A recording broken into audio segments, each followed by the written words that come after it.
Let's say that you were like living in a forest temple and you go against your leader. Would that also be treason? Like, TREE? I'm sorry, that's a bad joke. Anyway, I watched Princess Mononoke. Actually, it was a bit of a rewatch, but whatever. A little while back, I promised a new series for the channel. So here it is. It's the Miyazaki-thon!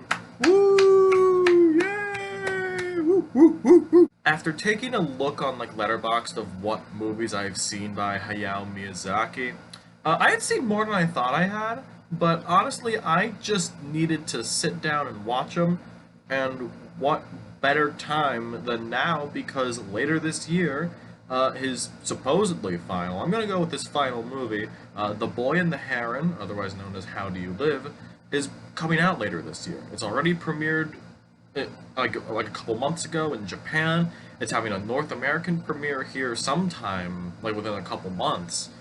And it's set to go into theaters at some point this year.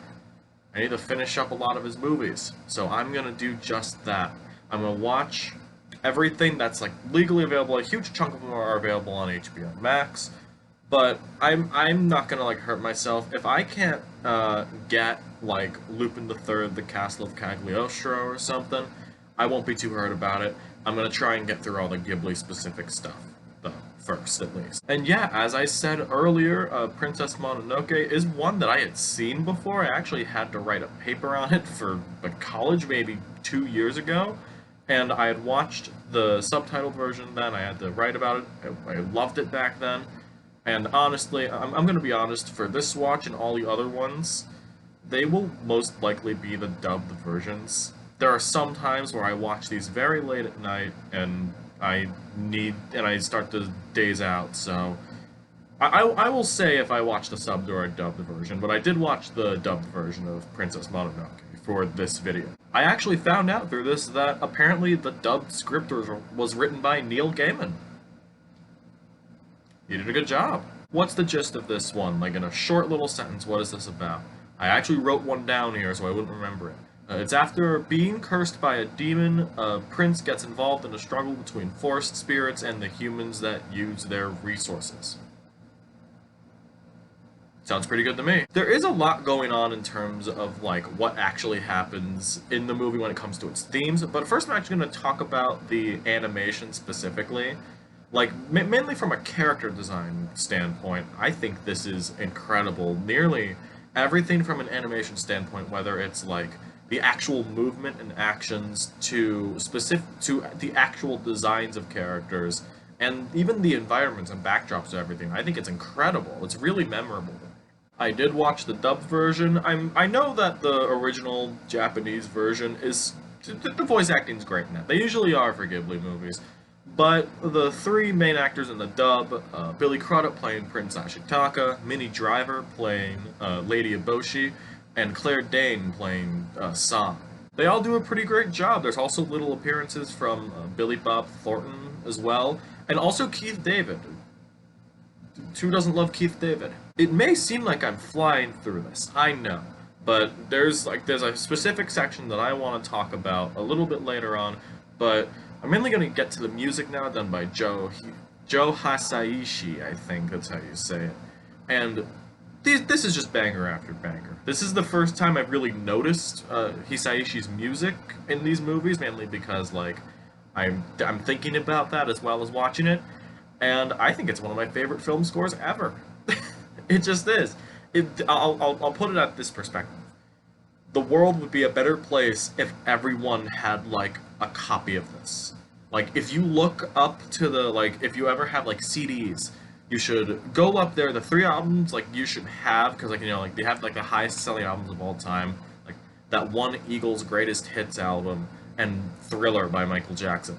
The Princess Mononoke score should be up there as well. That's how much I love this. Now, where I think this movie shines is in its themes, and how it takes in all these different plot elements and just puts them into all these different themes.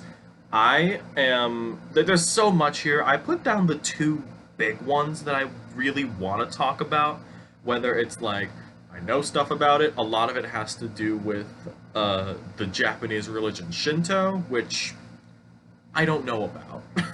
I don't know anything about that, so I'm gonna try and steer clear of that just in case like I say anything that's like very obviously wrong. If you saw my review of RRR, you know that I kind of messed up what the caste system was in that, and I got a lot of flack for that. So cool. The first one I'm going to mention is the idea of development versus preservation.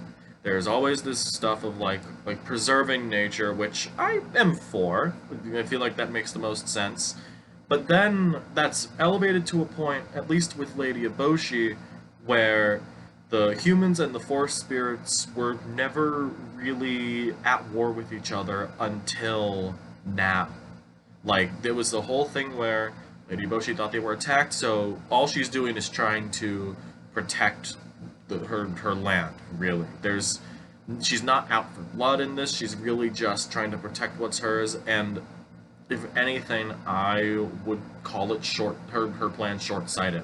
And just, I don't think she knew the consequences of what would happen if everything went wrong for the forest spirits. Everything that Eboshi's doing is not for the sake of trying to hurt the forest spirits, but to protect her people and her village, which it complicates how we see her as a hero or a villain. Even San can flip-flop in this kind of way.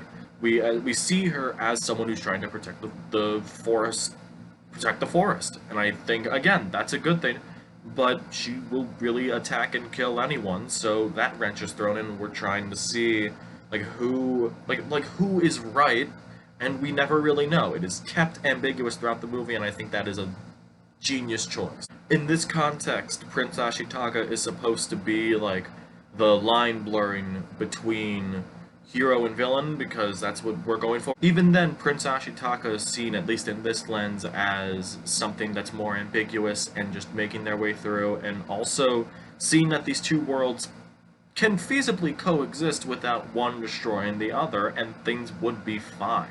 It's just that when one side attacks, the other defends, and from either standpoint, whether it's the forest or Irontown, you can see like the good reasons on why they're doing what they're doing. The second topic I would like to mention is just environmentalism in general.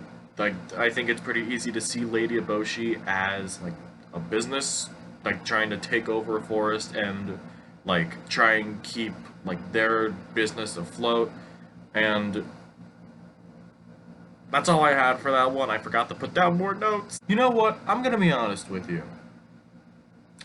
That the development versus preservation thing was really the only like topic I had fully fleshed out. So, what I'm gonna say is, this movie has been out for a long time, and if you want to know more about that stuff and also about environmentalism in general, look it up, because I don't want to spew bullshit about it. Yeah, if me talking about it for this long didn't really make it clear, I think Princess Mononoke is a genuine masterpiece. I really think nearly every single thing about this is perfect.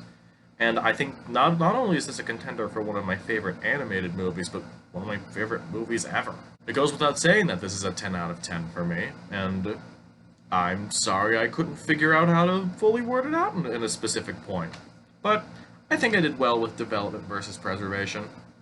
I feel pretty proud of myself. Alright, what do you think of Princess Mononoke? Have you seen it? Is there a version that you prefer, the subbed or dubbed? And I really don't know where to continue with this Miyazaki thought next, so in the comments let me know which one you want me to watch next, if you have a preference of what you want me to watch. So either way, talk to me. What do you think about this? Let me know in the comments below, and I will see you in the next video. See ya!